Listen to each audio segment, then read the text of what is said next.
DeepSource is a static analysis platform that helps developers write good code. As part of building software, your engineering team performs code reviews to ensure they're not just writing correct code, but also writing code correctly. About half the effort in a peer code review goes into ensuring that objective defects like bug risks, security vulnerabilities, anti-patterns, and performance issues are not present in your code. It also goes into ensuring that key metrics like code coverage are not decreasing. DeepSource automates all of this for your team, helping you uncover and fix code health problems in your codebase before you deploy your app to production.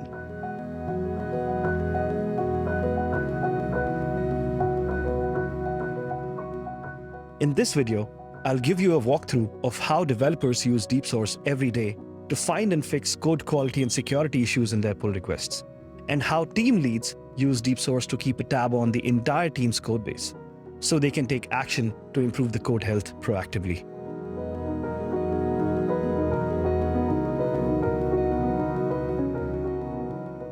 Using DeepSource is as simple as it gets.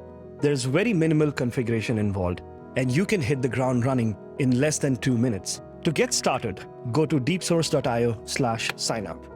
You can create a new DeepSource account using one of your existing version control provider logins. I'll select GitHub here, but this works the same for other providers as well. Once you have signed up, you can choose an existing account and connect it with DeepSource. I'm going to connect one of my GitHub organizations here. I'm granting DeepSource access to all the repositories in the organization, but you can choose a subset of all the repositories as well. Please note that you need to be an organization administrator to perform this step.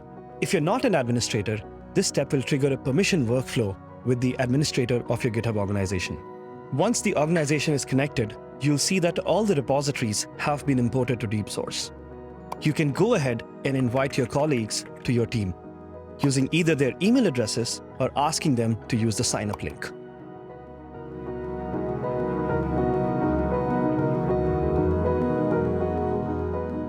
Now that the team is all set, we are ready to activate continuous analysis on one of your repositories.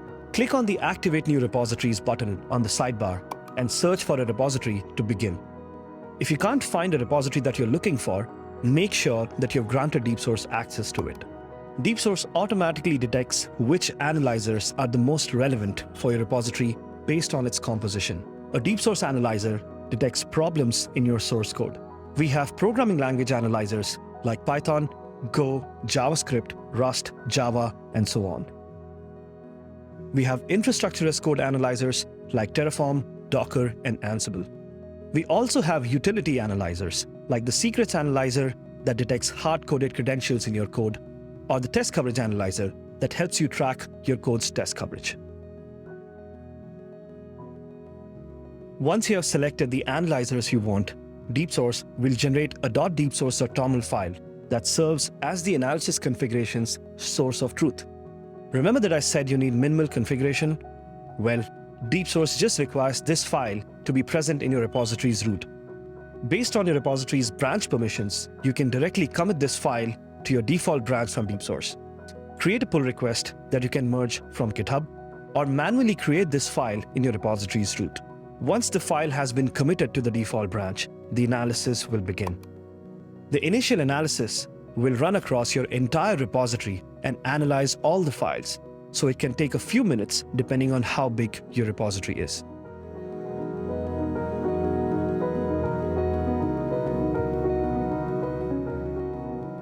There is a dashboard for every repository that DeepSource analysis is active on. This dashboard serves as the single source of truth for your code health and helps you identify what action needs to be taken to improve it. The Overview tab gives you a quick view of two things: how many issues of each category has DeepSource detected in your code, and how the repository is doing in terms of top key metrics like test coverage, number of dependencies, and so on. If any of the metrics are alerting, those will show up here as well. The Issues tab collates all the issues that are currently present in the default branch of this repository right now. This is the most interesting and actionable tab in your repository dashboard. On the left, you can see the breakup of all the issues by category. In the main section, you'll see the individual issues. Each card shows you the issue's title, category, and the total number of occurrences of the issue in the repository. You can filter this list by issue category or by the analyzer. Click on any of these issues to view all the details. In this view, you can see all the occurrences of this issue, where they exist in the codebase, and some contextual code to make sense of it. On the right, there's a detailed description of this issue. This description is helpful if you haven't seen the issue before and helps you figure out how to fix it. If DeepSource can automatically fix this issue, you'll see an Autofix button on the top. Autofix helps you automatically fix hundreds of code health issues in your codebase. Just click on the Autofix button and confirm which files you want to run Autofix on. It takes a few seconds for DeepSource to generate the fixes.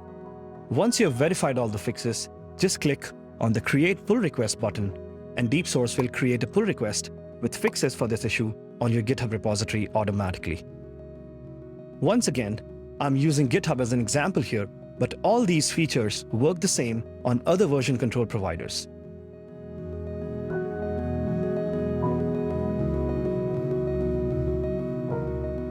After you have activated DeepSource on your repository, every new pull request and new commits on all new and existing pull requests will be analyzed by DeepSource automatically. On each analysis run, all the analyzers you have configured will run in parallel. DeepSource runs analysis in its own runtime, which is optimized for speed and doesn't depend on your CI. So you see the analysis results pretty quickly, less than 45 seconds in most cases. Let's make a new pull request on my GitHub repository. DeepSource analysis starts immediately after the commit is made. As the checks finish, some of them will fail and the rest of them will pass. If a check passes, it means that the analyzer didn't find any issues in the changes made in this PR. If the check fails, it means the analyzer did find some issues that need fixing. You can configure GitHub to mark checks as required, so a pull request cannot be merged as long as the check is failing. Click on the Details action to open the analysis on DeepSource. In this view, you can see which analyzers have found problems in this pull request. DeepSource intelligently only analyzes the chain set in each pull request, so you'll only see those issues that you're introducing. This means that the results are not noisy and highly actionable. The existing issues in a file can still be seen in the Issues tab of the repository. Click on a specific issue to view the occurrences. This view is identical to the Issues tab view and helps you understand which parts of your code need action. Again, if DeepSource can automatically fix any of these issues, you'll see the familiar Autofix button. The only difference is, in this case, running Autofix will create a commit directly on the PR. Now, isn't that convenient? I've shown you the two most important workflows on DeepSource: how to use your DeepSource dashboard as the single source of truth for your team's code health, and how developers use DeepSource to find and fix issues in their code before the code goes for a manual review. But there's much more to DeepSource. Automated code formatting using transformers, tracking code coverage with our test coverage analyzer, using our APIs and webhooks to integrate DeepSource in your development workflow, controlling fine-grained permissions using our role-based access control system, and so on. You can learn more about all these features at deepsource.io/docs. Thank you for watching this video.